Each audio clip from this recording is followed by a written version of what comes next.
OK, lovies, here we go. Stand by, everybody. Mix to camera 2 and cue Sonya! Hello, in a packed show today, we'll be looking at games based on TV shows, including the riotous Beavis and Butthead. That's super, that's marvellous, terrific. Now cue Sonya for the review sequence. Our main review is Comic Zone on the Mega Drive. It's looking good, good, good. Now run the violet, VT. And I'll be appearing on the cable TV show Video Game Slams, and hopefully we'll be meeting the Invisible Games reviewer. Now, where is that guy? I'll be seeing you. Cue Sonya! Now, there isn't a bad influence video game, yet, but lots of other TV shows have inspired games designers. One of my favourite shows is the cult cartoon series Beavis and Butthead, and that's just been released on the SNES and Mega Drive. This is the Mega Drive version. In the game, the decidedly non-dynamic duo have just got to get to a heavy metal concert, and it's up to you to help them find the tickets, performing various gross and antisocial acts along the way. It's like, cool. Or it would be if it was as good as the series. And actually, it ain't happening, dude. Cartoons are all very well, but sometimes one yearns for something a bit more realistic and meaningful, something that will entertain without losing its relevance to our everyday lives. Something like Thunder in Paradise, the action series starring wrestler Hulk Hogan that spawned a game on a CDI.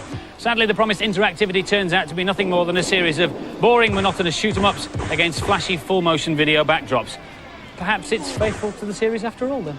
Cartoon and action programs are obvious choices to be made into games, but some brave coders have really pushed back the video game boundaries by attempting to convert ordinary programs like soaps, sitcoms and game shows.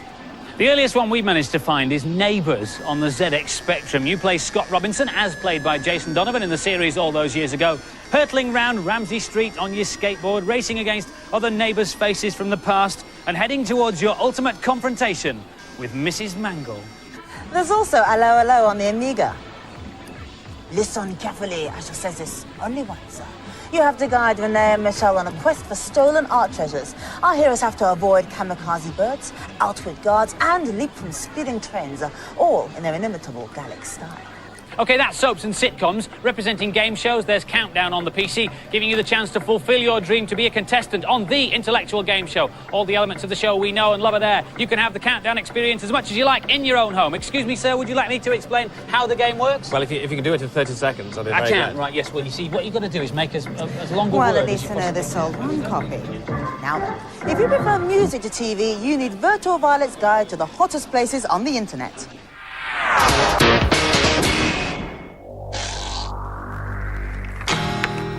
In cyberspace, every band can be found lurking somewhere, from Take That to Nirvana, and from Bjork to ageing rockers like the Rolling Stones. So the stage is set for a new battle of the bands. The contenders, Blur, and Oasis, of course. Which group has the best official site on the World Wide Web? Round 1. The official Blur site is based on a notice board. There are song lyrics, pictures, video clips and sound samples. Elsewhere on the internet, I found a shareware audio player that lets you add all kinds of effects. Round 2. The Oasis web pages serve up info, lyrics and artwork, all in the band's own unique flavour. But the umbrella on the cocktail has got to be the complete rock and roll excess of sound and video. He's sexy, the Oasis web pages are sexy, and I'm sexy. So Oasis seriously look like winners. But this one's going the distance. Round 3. I've awarded Blur extra points for style. A quirky section shows you pages and pages of concert tickets stretching back over 4 years and photos taken by friends and family. Then there's the promise of any minute now updates on The Great Escape, their new album released this week. So, Blur win. But don't worry, Oasis can take it. They just roll with it. Our main review this week is Comic Zone on the Mega Drive. It's a strategy beat-em-up with a difference. You take on the role of Sketch Turner, a comic book artist. One night, one of the evil dudes you've created comes to life and thrusts you into the pages of your own comic strip. The aim of the game is to escape. Biff! Kapow! But wait! Comic strips are separated into frames, and Sketch has got to find a way out of each of them. Zooks! What's more, the evil captor keeps drawing enemies for Sketch to fight before he can escape. Arrgh! Here's Lakesh. The comic book style is an original way to present a platform beat-em-up. But apart from a few new ideas, it's basically the same as 100 other games. This game's very easy in that you use the same button to kick, the same button to punch, and the same button to pull out the special moves as well. In that sense, it becomes pretty boring because we're using the same button to do everything. Here, Mortis has just drawn in another character. Here, I've got two options of where to go. I'm going downwards because I think it'll probably be easier. There are many special items you can pick up throughout the game. Here, I'm picking up my rat. You can help me find special rooms, secret weapons. Among the secret weapons, you can get knives, bombs, and a super power-up which turns you into a superhero. By going through the manhole, I've reached the sewers now. I'm bored to death of beat-em-ups, and although this one isn't particularly bad, it's not particularly good either. There are some novel ideas in there, but unfortunately, they haven't been made the most of. This is great. It's a new way of looking at a strategy beat-em-up game. If you like bold and vibrant comic book characters, then you'll love this one. It's a fresh new idea for a platform beat-em-up, and it looks great. But for me, there's nothing special about the gameplay, and that's what counts. And the scores for Comic Zone, the boys gave it a beat-em-ups, 3 out of 5, and the girls gave it a reserve my copy every week, 4 out of 5. In America, they have what they call can-do people. Sports guy orchestrated it. And here in San Francisco, there are two can-do people who decided they want to make a television show. Hey, wake up! Wake up! So they did. It's called Video Game Slams, and it goes out on San Francisco's CityVision cable TV network on Channel 53, the Community Access channel. Community Access means that anyone can have a go at making a programme. All you need are great ideas, and Video Game Slams is totally original. Anyhow, that's all for now, Dr. Brandon Maxwell, and as always, I'll be seeing you. And these are the two people behind Video Game Slams, director Michael Baldwin and producer Kimberly Baldwin. So this is the nerve centre of the operation, right? Well, kind of. This is the office, and this is actually the flat, and this is our bedroom. This is the other part of our office. This is the other computer that I work on, and this is our upcoming games board. Roomy. This is our high-tech game area where we actually preview any of the games that we're going to use before the show, and then we use these different monitors and so forth to tape the clips that will roll in as we do it. Then the different systems that we would use would be the 32X unit, the Mega Drive, the Mega CD, we've got the SNES, the 3DO unit, the Atari Jaguar, and of course the newly released Sega Saturn. Very nice. So no PlayStation yet then? No PlayStation, but we do have the recently released in America PlayStation Hat. So we keep everything we need for the show around the house. For example, in this closet, we keep our presenters. Oh, hi! Hey, why don't you come join us in here? Hey, Michael, when do we eat? Hey, sports guy here. Thank you. Kimberly and Michael have asked me to be a guest presenter on the show. It's recorded on Sundays and takes about 3 hours of total mayhem. Right, I think I'd better wrap my game review now.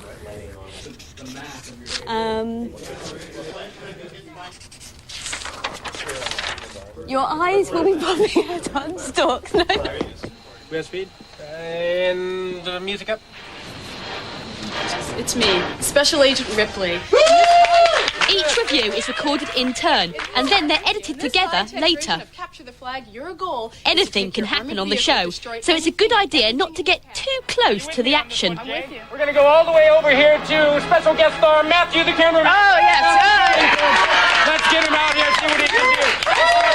Are we waiting on the game? Very good. Oh, very good. Thank you, Matthew, the bad influence cameraman, for that informed games expert comment. Not. I've got to look my best because San Francisco is watching. Oh, we're on. Hey, and welcome back to our special UK edition.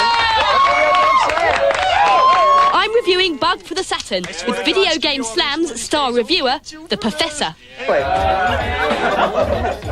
So let's bring on my special guest all the way from our sister station across the continent. Yes, it's the lovely and talented Violet Berlin. My big moment, starring on US TV. And I even managed to include my games journalist's catchphrase. It's Bug. It is, it's Bug, and your eyes will be popping out on stalks when you see this one. Yep. It is huge, you're going to get lost, and you're not going to find many spit wads around. So you're going to end up, and the spit wads are different colours. They let you spit at your enemies to get rid of them. One of the things that I was going to say that I really like, the stuff that you use for your power-up is bug juice. Bug juice! Bug juice! What do you mean bug juice? Oh, it's like that's what you get whenever an insect hits your windshield at a really high rate of speed. So anyway, you know what? The director has given me that heads off sign, which either means that it's time to end the segment or I'm fired. So for record tape, that's our wrap then. I guess we're done. And what can be nicer than settling down in front of my favourite TV programme, Video Game Slams, with my favourite producers and my favourite presenters. Love you, England. Love you. Say hi to Chuck and Di for us, would you? Unfortunately, you'll just have to put up with Andy and Sonya. Hey, Michael, do we get to eat now? And by a strange coincidence, our panel will be reviewing Bug later in the show. Be interesting to see if they feel the same way as Violet. Well then, everybody, just let the standby director take over for a moment. You'll have to kneel, I'm afraid, because I'm borrowing your chair. We've just come up to the gallery because I want to show you this brilliant new software package called Nickelodeon Director's Lab, and it lets you fiddle around with videos and animations and loads and stuff. Anything from a toilet flushing to someone getting a pie in the face. But this is one of my favourites. It's called Aardvark.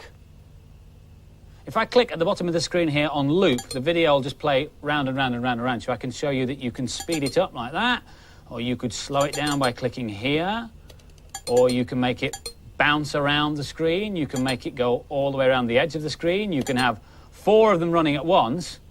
Or better still, you can play around with some animations. Now, if I just call up one I was working on earlier on,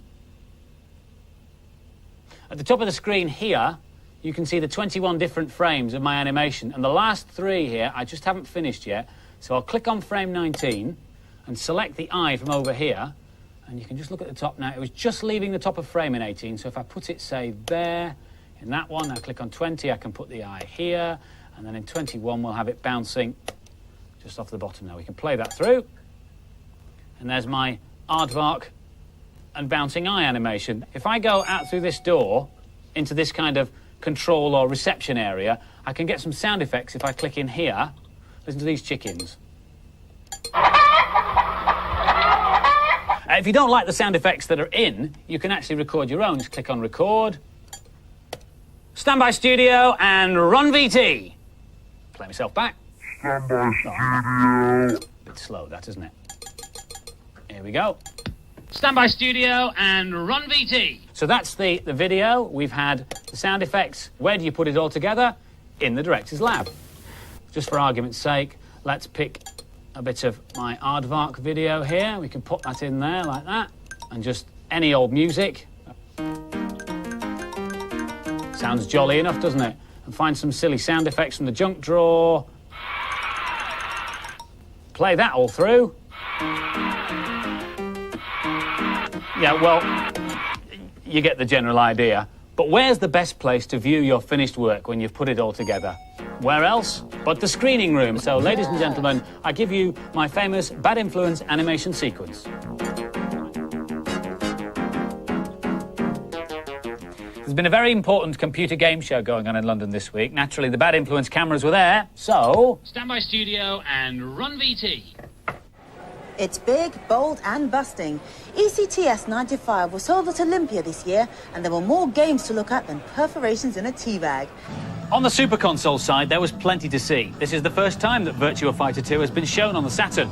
The complex 3D sprites are almost identical to the arcade machine's fighters. The disc features new moves for the original characters, a fistful of new faces to deal with, and lots more detailed graphics. Also making its first appearance on Saturn was Virtua Cop. Players have to pick off the three-dimensional bad guys as they jump out of the screen before the villains fill them full of buckshot. The game will come packaged with the same gun that's chained to the arcade cabinet. Everyone was out to get attention at the show, some with more dressing than others. But once you got past the Batmobile cars, globe-trotting stars, even nifty ball handling couldn't outshine the top games on offer. Alien Trilogy has been around as a demo for years, but we can reveal that it's finally coming out for the PlayStation. As you'd imagine, the game features the extraterrestrial facehuggers themselves in a Doom-style game. Another late arrival to the UK scene is the classic Neo Geo 3D blaster, Viewpoint. The isometric graphics have made it over to the PlayStation from the arcade machine and look even better. Feel like restaging some of the most famous boxing matches in history? Well, now you can with Foes of Ali. Slug it out with a boxer of your choice or have Ali himself in your corner. Every fight can be viewed from tons of different angles, and the action gets hotter with every face-destroying blow. Alien Odyssey's graphics on the PC easily rival those of the Super Consoles. The game's primarily an adventure, but for real laughs, slip onto the seat of a high-speed jet bike and scorch through the pine forests. Spectacular animations kick in as the story unfolds, but it's the clever mixture of arcade and adventure game styles that will keep you coming back for more. Fantastic, some brilliant-looking games there for new systems. Keep watching Bad Influence and we'll tell you what they're really like. But don't fret if you've only got an older system, because there are still good games being made for them. Time now for some more games reviews. A new cute hero hits the Saturn this week. He's lime green, has a wicked spike on his bum and goes by the name of Bug. Yes, even the Super Consoles have platform games with little extras like voice samples. I hate that. All the classic platform gameplay is there. Bug has to collect his power-ups and health points to beat the baddies and rescue his friends from the insect-eating Queen Cadabra. Here's Emily. This is a game to be enjoyed by everyone. It's easy to get into and it looks amazing. You can kill enemies by either spitting at them or jumping on them and using the sting in your bum. That was a frog and a dragonfly which I just destroyed. Now I'm going to jump onto the waterfall and collect some blue crystals. Once I've got 100, I can go onto a bonus round at the end of the level. The waterfall's harder to walk on. The game looks great, sounds great, and it's one that you can play for hours and hours without becoming bored. This is the most playable game I've seen all year. Bug is bright and colourful, and the voice samples finish off a perfect game. It's addictive, the 3D graphics are excellent, and the music's first class. You just can't knock this game. Bug's got real personality. It makes a change from the ordinary run-of-the-mill 2D platformer. I love it. And the scores for Bug, the boys gave it an excellent 4 out of 5, but the girls went all the way, a maximum 5 out of 5. Vampire's Kiss is the long-awaited sequel to Super Castlevania 4. You take on the character of Richter, who has to fight his way through monster-maiming levels to rescue his kidnapped loved one and save the town from the dreaded Dracula. Was the sequel worth waiting for, or has Drac had his day? Here's Harry. There's a lot of fuss made about the original Castlevania when it first came out 4 years ago, but unfortunately they don't seem to have improved it for this sequel. You just destroy everything that moves. It's all a bit monotonous. The gameplay is very basic, and the slow-moving character is really annoying.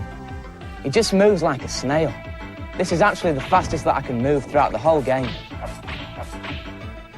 If you're into old games with old ideas, then this is for you. But for me, this was more of a Vampire's Miss than a Vampire's Kiss. It's extremely slow. The only thing I look forward to is jumping off the walls and dying. Playing this game for 5 minutes is more than enough. Scores then for Castlevania Vampire's Kiss? Oh, low, so low. Both the boys and the girls gave it a minimum of 1. There's just time for the competition. We're giving away a Mega Drive with a copy of Comic Zone, and the question is, which comic books character who lives in Gotham City first appeared in Detectives Comics number 27? Was it A, Judge Dredd, B, Batman, or C, Spider-Man? Phone in your answers on 0891 800 300. That's 0891 800 300. Calls cost no more than 25 pence. The lines close at midnight on Sunday. And don't forget the most important thing, to let the person who pays the bill know you're calling. That's right, you can't win if you don't ask permission, because we always check. Last week's competition prize was a Saturn with Panzer Dragoon. We asked you the question, what was the original meaning of the word Dragoon? The answer was soldier. We had over 12,000 entries, but well done, Joanne. Ollie from Newcastle, you're our winner this week. Well done. 10 runners-up will get one of these. Come here. The Bad Influence Bad Crew T-shirts, being modelled by one of our crew. Your name's going across the bottom of the screen now, so congratulations. And that's quite enough of you, Barry. Get off, please. Come here, come on, you haven't finished yet. Don't forget our really exciting worldwide webpage. The address is coming up in a moment. And also tune in next week, because we'll be looking at link-up games, including the amazing Destruction Derby. Bye. See you next week, bye-bye.